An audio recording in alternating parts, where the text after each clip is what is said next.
The silence in Mr. Park Min-jun's mansion was a physical entity, as solid and polished as the black marble floors that reflected the cold, gray light of a city. It was a silence curated by wealth and enforced by fear, a quiet so profound that the tick of the grandfather clock in the grand hallway felt like a hammer striking an anvil. Min-jun himself was a man forged in that same quiet fire.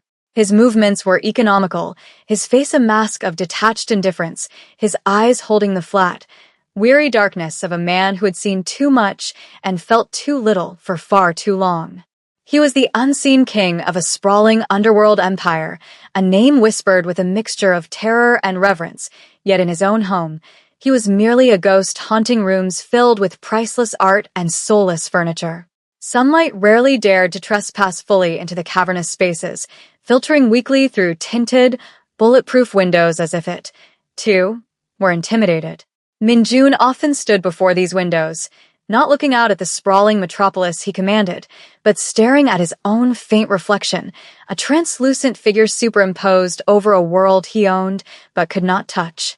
There was a hollowness inside him, a vast, echoing chamber where memories of a different life, a warmer life, had long since turned to dust. The scent of lemon polish and sterile air was the only perfume his home knew, a constant reminder of the perfect, empty order he had built around himself. His life was a fortress designed to keep the world out, but he had long ago realized it had also become his prison, a gilded cage where the only sounds were the ones he permitted, the soft footfalls of his staff, the distant hum of the security system, and the relentless, lonely beating of his own heart. He ate his meals alone at a dining table that could seat 20, the clink of his silver fork against porcelain the only disruption in the stillness. He had everything a man could desire, and yet he possessed nothing that mattered. This profound emptiness was his constant companion, a shadow that clung to him more loyally than any of his hardened bodyguards. He had forgotten the sound of genuine laughter, the warmth of an uncalculated touch, the simple, chaotic beauty of a life lived, not just managed. His world was black and white, a series of transactions and consequences, and he had long since forgotten how to see in color. The silence was his kingdom, and he, its lonely, desolate ruler, waiting for a dawn that never seemed to come. Into this meticulously controlled world of shadow and silence stepped a small, vibrant disruption named Chloe. At 10 years old, she was a whirlwind of quiet curiosity, her bright, intelligent eyes missing nothing. She was the daughter of Lena, his maid, a woman who moved through the mansion with a grace and dignity that seemed entirely out of place amidst the cold luxury. Lena was 29, a widow whose quiet resilience was etched into the gentle lines of her face. She wore her simple blue uniform and white apron like a suit of armor, not against the dangers of the house, but against the weight of her own hardship. She cleaned the sterile surfaces and polished the gleaming floors, her movements efficient and unobtrusive, a silent promise to remain invisible. But her daughter was not invisible. Chloe, in her simple dark blue dress that matched her mother's uniform, would often trail Lena like a small shadow, her presence a soft, warm counterpoint to the mansion's oppressive atmosphere. She did not touch the priceless vases or run her fingers along the silk wallpaper. Instead, she watched. She watched the way the weak sunlight caught the dust motes dancing in the air. She watched the emotionless faces of the men in dark suits who guarded the doors, and most of all, she watched Mr. Park Min-jun. She saw not the fearsome crime lord, but a man who looked profoundly lonely, a king in a castle with no one to talk to. While Lena scrubbed and polished, her focus absolute, Chloe would sit in a designated corner of her room, a book open on her lap, though her eyes were rarely on the page. She felt the sadness that saturated the air, a feeling she recognized from the quiet evenings at home after her father had passed away. It was a heavy blanket, and she could see it wrapped tightly around the mansion's owner. Lena had instructed her daughter countless times, "Stay quiet, Chloe. Don't be a bother. We are lucky to be here." And Chloe was quiet, but her silence was different from the mansion's.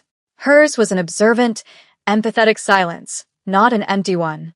She brought with her a small, worn teddy bear, its button eyes seeming to absorb the strangeness of the place alongside her. The contrast between the cold, powerful man and the small, compassionate child was a quiet drama playing out daily in the vast, empty rooms, a collision of two worlds that was, for now, utterly silent, a secret known only to the girl who saw the sorrow behind the steel.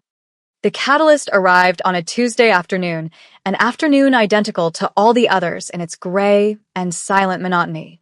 Min-jun was descending the grand, sweeping staircase, his mind preoccupied with a betrayal in his organization, a problem that required a swift and merciless solution. His hand, usually so steady, fumbled as he pulled his phone from his pocket, and a small, intricately carved silver locket slipped from his grasp. It was not his. It was a relic from his past, the only object he carried that held any emotional weight, a memento of the life he had lost. It skittered across the marble floor, coming to a stop near the corner where Chloe was sitting with her book.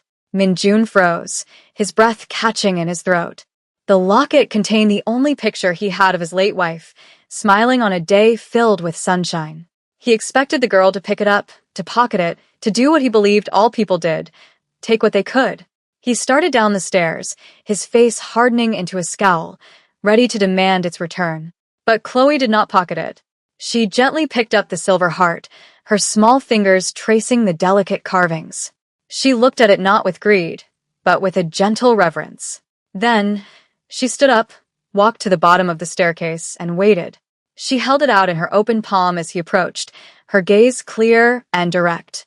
"You dropped this, sir," she said, her voice soft but not timid. Min-jun stared, first at the locket resting in her small hand, then at her face. There was no fear in her eyes, only a simple, profound honesty. He had built an empire on the assumption of human weakness and greed, yet this child, who had nothing, was returning a piece of his soul without a second thought. A strange, unfamiliar feeling stirred within his chest, a painful crack in the ice that had encased his heart for years. He took the locket, his fingers brushing hers for a fleeting second. The warmth of her skin was a shock to his system. He looked at her, truly looked at her, for the first time. He saw not just the maid's daughter, but a person of startling integrity. On an impulse he could not explain, born from that single moment of unexpected grace, he spoke, his voice raspy from disuse. "You are an honest child," he said, the words feeling foreign on his tongue. "For your honesty, I will grant you 3 wishes. Anything you desire." Lena, who had been dusting in the adjoining room, overheard, and her blood ran cold.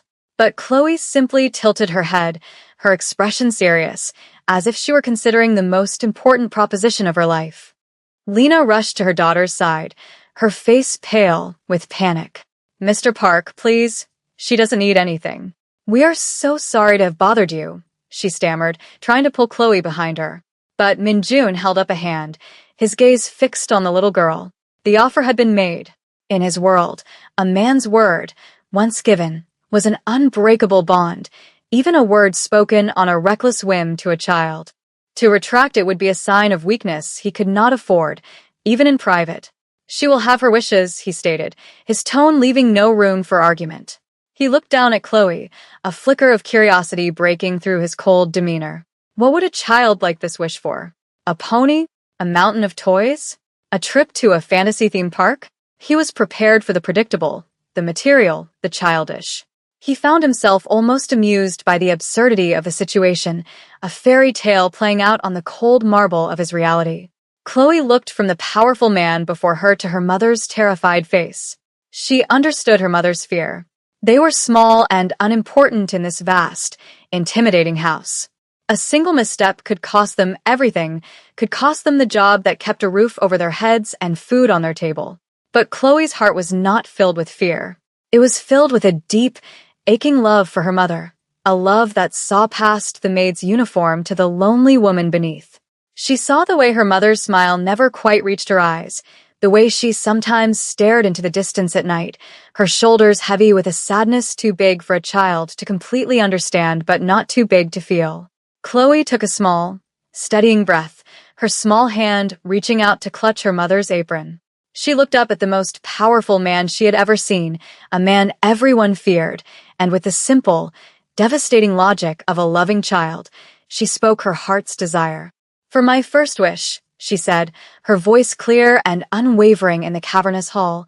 "I wish you would marry my mama." The silence that followed was no longer empty. It was a thunderclap. It was the sound of a universe tilting on its axis. Lena's gasp was sharp, a sound of pure horror. Minjun's face, a fortress of impassivity, finally broke. His eyes widened, his jaw slackened, and for the first time in a decade, Park Minjun was rendered utterly, completely speechless. He stared at the child, then at the mortified woman beside her, and the entire, carefully constructed world of his isolation shattered into a million pieces at his feet. For a long moment, the only sound was the frantic, terrified beat of Lena's heart. She felt the blood drain from her face, a dizzying wave of nausea washing over her. "Chloe, no," she whispered, her voice trembling. "You can't ask that. Apologize to Mr. Park right now." She tried to pull her daughter away, to hide them both from the storm she was certain was about to break. But Chloe stood her ground, her small hand still clutching her mother's apron, her eyes still fixed on Minjun's stunned face.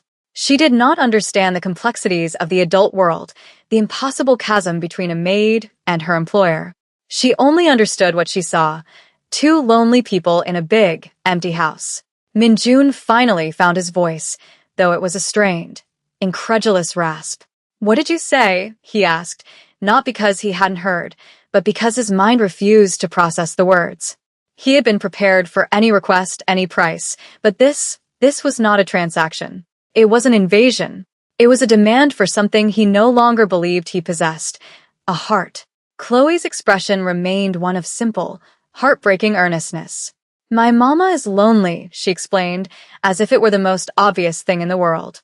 "Her heart is sad since my daddy went to heaven." "Your heart is sad, too.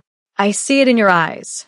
I thought maybe two sad hearts could be less sad together. The child's words, so pure and uncalculated, struck Minjun with more force than any physical blow. He looked at Lena, who now had tears streaming down her face, a silent plea for forgiveness in her eyes. His first instinct was rage, a cold, sharp fury at this violation of his carefully guarded solitude. He should throw them out. He should make them disappear from his life and forget this insane moment ever happened. But then he looked back at Chloe. He saw no manipulation in her gaze, no cunning, only a desperate, innocent hope. To crush that hope with the cruelty he was known for would be like stepping on a wildflower.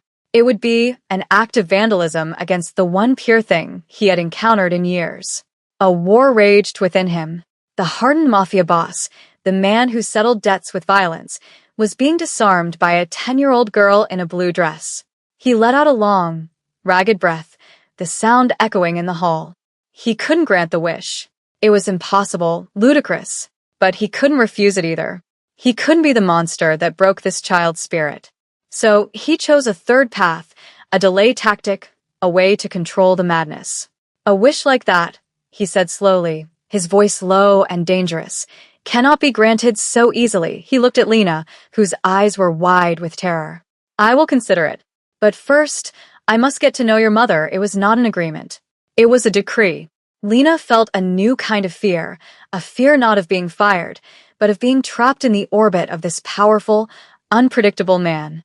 She could only nod, a prisoner of her daughter's impossible, heartfelt wish. The following evening, the great dining table, usually a desolate island in a sea of silence, was set for three.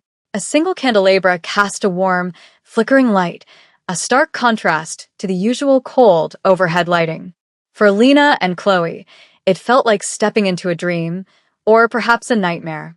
Lena, dressed in her simple off-duty clothes, felt terribly out of place, her hands trembling as she sat in a chair that was likely worth more than everything she owned.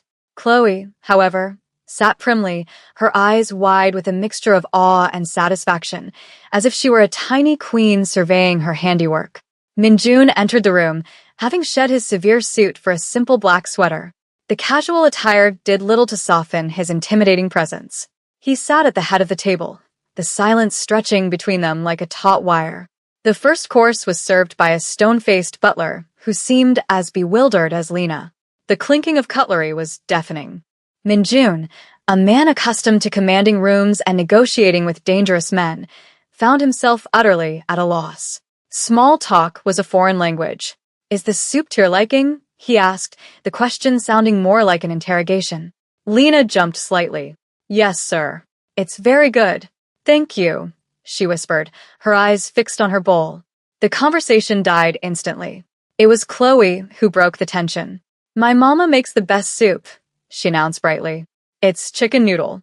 It makes you feel better when you're sick or when you're just feeling sad." Minjun looked at the child, then glanced at Lena, who looked as if she wanted the floor to swallow her whole. "Is that so?" he said, his voice a low rumble. "Yes," Chloe continued, undeterred. "She says a good meal is like a hug from the inside. The simple, homespun wisdom hung in the air. A hug from the inside." Minjun hadn't felt anything resembling a hug, internal or external, in over a decade. He thought of the solitary, tasteless meals he consumed day after day. He looked at Lena again, seeing not just his employee, but a woman who infused her cooking with love, a concept so alien to him now. He found himself asking, "What is your favorite thing to cook, Lena?" The question, using her first name without a preceding command, shocked her. She looked up, meeting his eyes for a brief, startling moment. I like to bake," she said softly. "My grandmother taught me." Peach cobbler, a ghost of a memory surfaced in Minjun's mind. A warm kitchen, the smell of cinnamon and baking fruit, a woman's laughter. It was a memory he had buried so deep he'd thought it was gone forever. A flicker of something, not quite a smile, but a softening around his eyes, appeared and vanished. He said nothing more, but he ate his soup, and for the first time, he noticed its flavor. A few days later, Minjun issued another quiet decree. "My driver will pick you and the child up on Saturday at 10, he had informed Lena, offering no further explanation. The command filled her with a familiar dread, but Chloe was ecstatic. When the sleek black car arrived, Chloe practically vibrated with excitement, while Lena felt like a condemned prisoner being led to an unknown fate. The car didn't take them to some opulent restaurant or exclusive club as Lena had feared. Instead, it drove out of the city towards the calm, green expanse of the countryside. It finally pulled into the parking lot of a large, public botanical garden. Minjun was waiting for them by the entrance, dressed again in casual clothes that made him seem younger, less like a monument of power. The air here was different, fresh and filled with the scent of damp earth and blooming flowers, a world away from the sterile, conditioned air of the mansion. "I thought the child might enjoy it," he said, his explanation gruff, as if he were embarrassed by the sentiment. Chloe, needing no encouragement, ran ahead towards a vibrant bed of tulips, her laughter echoing in the open space. For the first time, Minjun heard the sound of a child's genuine joy echo in his presence, and the sound was not jarring. It was warm. Lena walked beside him, a careful distance between them. The silence was less tense here, filled with the buzz of bees and the rustle of leaves. "She loves flowers," Lena said quietly, watching her daughter. Her father used to say she was his little rose. The mention of her late husband was a slip, a moment of unthinking honesty. She immediately tensed, regretting the personal revelation. But Minjun didn't recoil. Instead, he looked towards a grove of cherry blossom trees, their petals drifting down like soft pink snow. "My wife loved cherry blossoms," he said, the words so quiet Lena almost missed them. It was a confession, a shard of his buried past offered up in the gentle air. He had never spoken of his wife to anyone in his current life. Lena stopped walking. She looked at him, at the profound, unguarded sadness that momentarily crossed his face as he watched the falling petals. In that instant she saw him, not the fearsome boss, not the cold-hearted enigma, but a man drowning in the same ocean of grief she knew so well. "They're beautiful," she said softly, her voice filled with an empathy that transcended their stations. "They remind you that beautiful things don't always last, but it's worth loving them while they're here." He turned to look at her, and for a long, silent moment, a connection was forged between them, a fragile bridge built of shared loss and unexpected understanding, standing together in a shower of pink petals. Weeks turned into a month. The awkward dinners became a weekly routine. The weekend outings became an unspoken expectation. The mansion, once a bastion of silence, began to change. The presence of Chloe's laughter, the scent of peach cobbler Lena had dared to bake in the vast, industrial kitchen one Saturday, the sight of a small, worn teddy bear left on a priceless silk sofa, these small things began to chip away at the fortress Minjun had built. He found himself looking forward to the evenings when he would hear Chloe's chattering stories about school. He started leaving his office door ajar, listening for the sounds of life in his home. He was thawing, and the process was both terrifying and exhilarating. One evening, as Lena was clearing the table, Chloe, who had been uncharacteristically quiet through dinner, spoke up.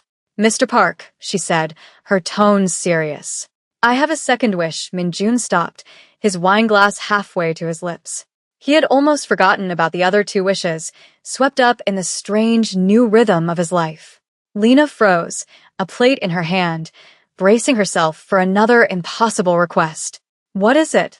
Minjun asked, his voice softer than it once would have been. Chloe looked at him, her eyes full of a wisdom that seemed far beyond her years. "I wish," she said carefully, "that you would visit the place that makes you the saddest." The request was a soft, sharp blade, expertly aimed at the heart of his pain. It wasn't a wish for herself, but a wish for him. It was an act of profound empathy. Lena's breath hitched. This was more dangerous than the first wish. This was a demand for him to face the ghosts he had spent a decade running from. Minjun felt the old coldness try to reassert itself, to build the walls back up. He should refuse. It was too personal, too painful. But looking at Chloe's earnest, compassionate face, he found he could not. She wasn't being cruel. She was trying to heal him. He owed her the same honesty she had shown him. He gave a slow, heavy nod. "Tomorrow," he said, the single word costing him more than any $1 million deal. The next day, his driver took the three of them not to a garden or a park, but to a quiet, windswept cemetery on a hill overlooking the sea. He led them down a path to a simple marble headstone, engraved with a single name, Park Soo-jin. Below it, the inscription read, "My sunshine." He stood before the grave, the mask of indifference completely gone, replaced by a raw, naked grief. He hadn't been here in 5 years. He hadn't been able to bear it. Tears he thought had long since dried up burned in his eyes and streamed down his face. "She was killed," he choked out, the confession torn from him. "It was my fault. They were aiming for me." He finally broke, sinking to his knees, his shoulders shaking with silent, racking sobs. Lena, her own heart aching with his pain, knelt beside him. She didn't say anything. She simply placed a gentle hand on his back, a gesture of pure, unadulterated comfort. And Chloe, seeing the man crumble, walked over and wrapped her small arms around his neck, holding on as if she could piece him back together. In that graveyard, surrounded by his ghosts, Minjun was not a mafia boss. He was just a man grieving, and for the first time, he was not alone in his sorrow. The visit to the cemetery was a turning point. The shared vulnerability had shattered the last of the barriers between them. Minjun's grief, once a source of isolating bitterness, became a bridge of connection to Lena, who understood the unique contours of loss. Their conversations became easier, filled with a quiet understanding. He started telling her about Soo-jin, sharing memories he had kept locked away, and in return, she told him about her husband, about their simple life and the love that still sustained her. He saw in Lena a strength he had never known, a resilience born not of power and violence, but of love and endurance. The mansion no longer felt like a prison. He had the bulletproof windows replaced with clear glass, letting the sunlight stream in. He found himself smiling, real smiles that reached his eyes, especially when Chloe would excitedly show him a drawing she had made or a good grade on a test.